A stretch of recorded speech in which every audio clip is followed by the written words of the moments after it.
Hello everyone, welcome back to my channel again. आजको vlog चाहिँ हाम्रो ट्राभल भ्लग हुनेछ। बाबुको र मेरो चाहिँ आज फर्स्ट टाइम हो हामीहरू बिजीको गाउँ जान लागेको। त्यहाँ चाहिँ हाम्रो कुल पूजा छ, त्यही भएर मौसम पानी परिरहेको छ। यहाँदेखि चाहिँ हाम्रो गाउँ चाहिँ हो, यो हो बिजेको गाउँ चाहिँ उयो कति दामी छ। त्यसपछि तलको पुरै रामपुर हो, यो बिजेको घरहरू चाहिँ कहाँ हो घर थाहा भएन र यही हो। म फर्स्ट टाइम हो बिजेको घर जान लाग्यो। तलको चाहिँ रामपुर फाट हो। यहाँ चाहिँ बिजे हुनुहुन्छ हिरो बन्दै। निभा निभा चाहिँ यहाँ आउनुभएको छ।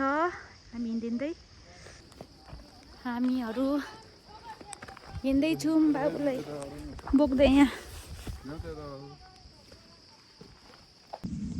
मैले चाहिँ जुत्ता एक्सचेन्ज गरेको निमाको लागि हिँड्यो ठुल्ठुलो।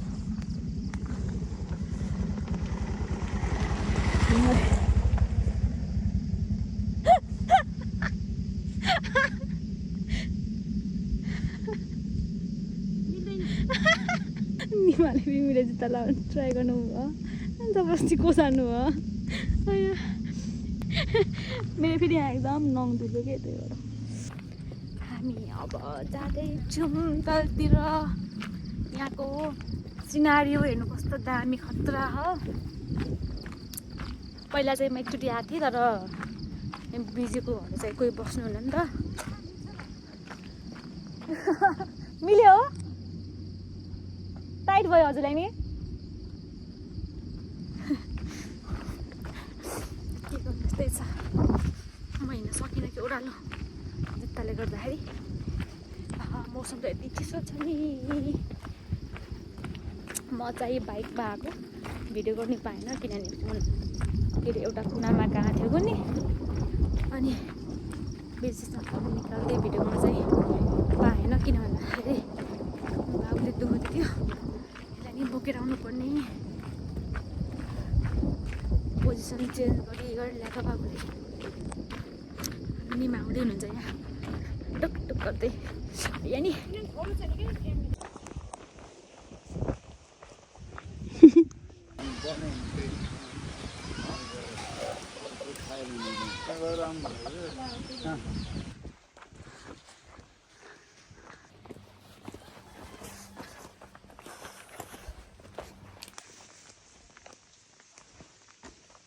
त्यो बाबुको फर्स्ट टाइम हो आज सिलुवा गाउँ आएको है।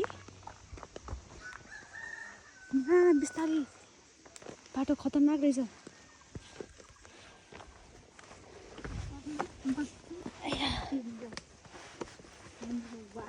हजुरको फेरि कता हो त घर? हजुरको माइत के? हजुर बसेको माइत हजुरको?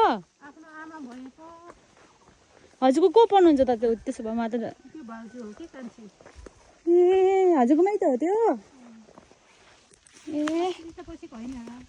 पस्नु त त्यस्तो भित्र पस्ने रहेछ, बाहिर कसैको हेर्दै गएको एकदम सिस्नो रहेछ नि यता खै टिप्ने ए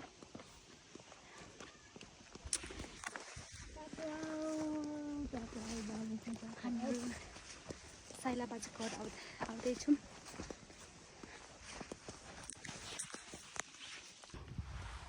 कस्तो दामी बारी, यहाँ दामी छ। यहाँ चाहिँ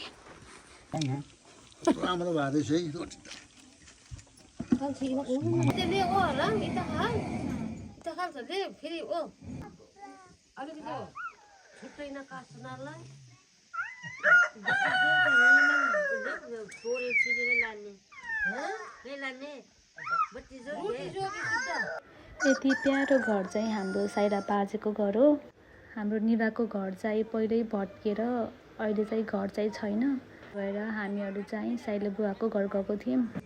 उहाँहरू चाहिँ कुल पूजाको लागि तयारी गर्दै हुनुहुन्छ, टपरीहरू गाँस्दै हुनुहुन्छ। यहाँ कुल पूजा चाहिँ साँझमा हुँदो रहेछ। म चाहिँ यहाँभित्र बसेको छु, बाबुले खेलायो।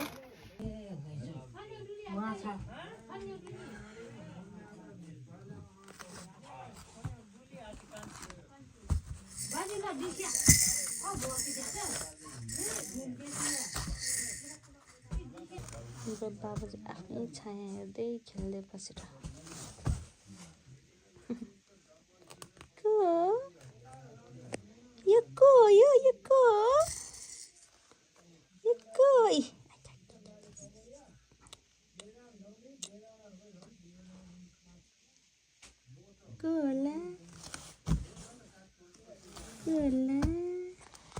You are my sunshine, my only sunshine. You make me happy when skies are gray. Please don't take my sunshine away.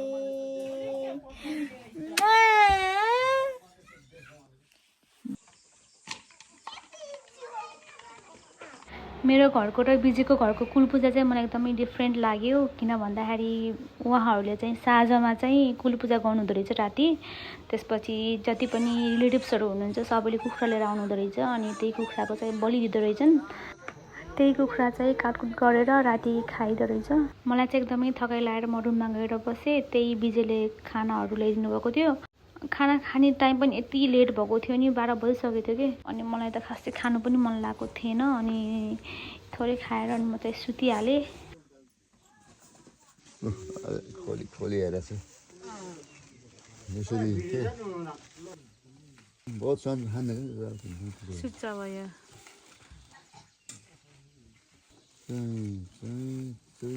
Good morning. हामीहरू चाहिँ हिँड्दैछौँ भाइजनतिर। आया नि बिजेको भान्जातिर जाँदैछौँ हामीहरू चाहिँ। यहाँ चाहिँ पुरै पहाडको बिचमा रहेछ ठाउँ। त्यही भएर घाम झुल्केको पनि देख्न नपाइदो रहेछ किनभने यहाँ पहाड कति ठुल्ठुलो पहाड छ। यो पहाडको यतापट्टि सानो पहाडमा यहाँ यिनीहरूको गाउँ। बाबु चाहिँ त्यो दाडीमा सुतिरहेको छ। पर्छ भन्न पनि के गरेर हिँड्नुपर्छ अरे कदम मिलाइ क्याटो पर्दैन नि त। यो चाहिँ यहाँको भान्जाङ हो रे। के कुरो ए आँपको बुटो हो कति आँप फलेछ त बिजायो आँप त कति धेरै आँप फलेको छ यहाँ चाहिँ। यो आँप कसले खान्छ त ए भुइँभरि आँप झऱ्यो है। ओहो कति दामी रहेछ त्यहाँबाट है। हामीहरू चाहिँ भान्जाङमा रेस्ट गर्दैछौँ। पछाडिको चाहिँ आँपको बुट्टा हो कस्तो दामी छ। आँपै आँप फलेको छ। हामीहरू चाहिँ भर्खर एउटा टिकटक भिडियो बनाएर जाँदैछौँ घरतिर।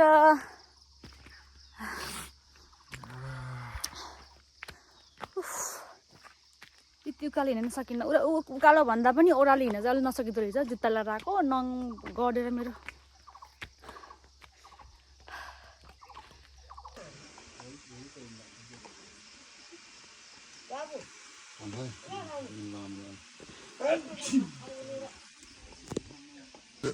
छुने बित्तिकै दाँत कुट्टियो यार। बाई गरिदिए बाजुलाई। बाजुलाई बाई बाई बाबु बाई भयो ल राम्रोसँग भाइ। कति राम्रो छ हाम्रो पहाडको न्युरो पनि छ। हामीहरू चाहिँ जाँदैछौँ रामपुरतिर। माया कस्तो भएर हिँड्यो यिनी यिनको स्याक छुट्टै छ नि फेरि। हामीहरू यहाँ रेस्ट गर्दैछौँ। हो यहाँ पनि खतरा हाबी चाहिँ सिनारी।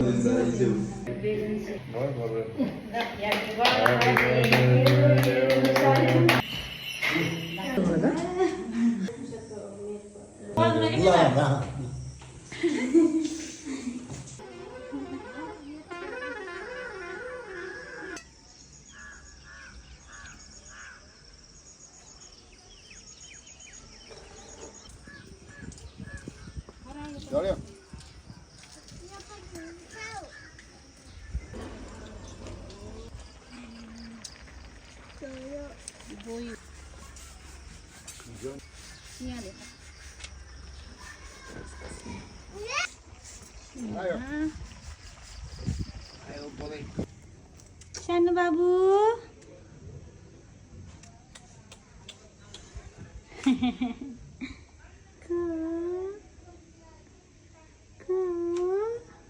भिडियो गर्नुहुन्छ नि यसलाई कता फुट्टै उचाल्ने गरी हेरेको नानीले होमवर्क गराउनु जानु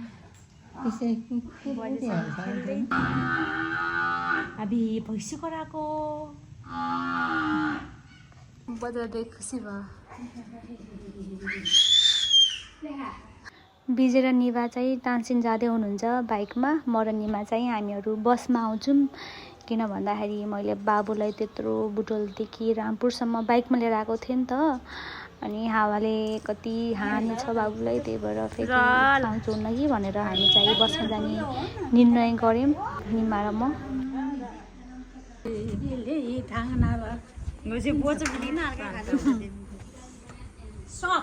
शीतमा घाम टिप्दैन के ल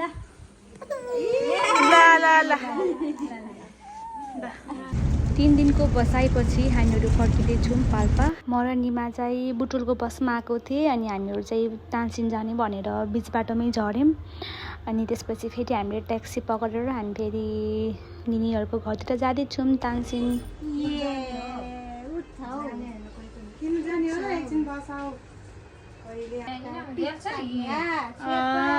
हिँडेको रे हिँडेको रे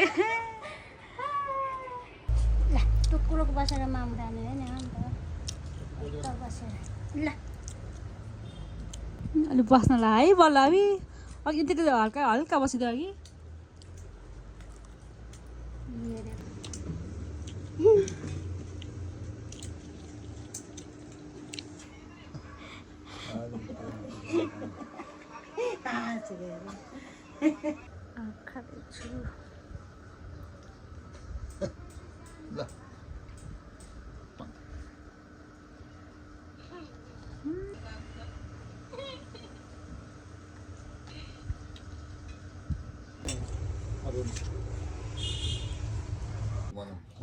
मेरो बाबु बसेको मेरो बाबु हेर्नुहोस् हामीहरू जाँदैछौँ के अरे रानी महलतिर रानी महल त होइन कि रानी महलको खोलातिर पौडी खेल्नुको लागि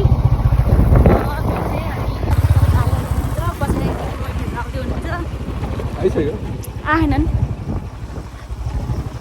हामीहरू जाँदैछौँ तानसिनाको भोलिपल्ट बिहान चाहिँ हामीहरू छिटो नास्ता खाएर स्विमिङ गर्नलाई निस्क्यौँ यो ठाउँ चाहिँ रानी महल जाने बाटोमा छ अनि यहाँदेखि चाहिँ रानी महल सिर्फ 5 किलोमिटरमा पुगिहाल्छ बाबुलाई चाहिँ निनी र निमासँग राखेको थिएँ अनि बाबु रुन्छ भनेर चाहिँ हामी 1-2 घन्टामा छिटो गरेर हामीहरू फर्कियौँ अनि त्यसपछि निनीहरूले चाहिँ घरमा यति मिठो खाना बनाएर राख्नु भएको रहेछ अनि हामीहरूले खाना खायौँ अनि हामीहरू बुटोलतिर लाग्यौँ हाम्रो यात्रा यहीँ सकिन्छ ट्राभल ब्लग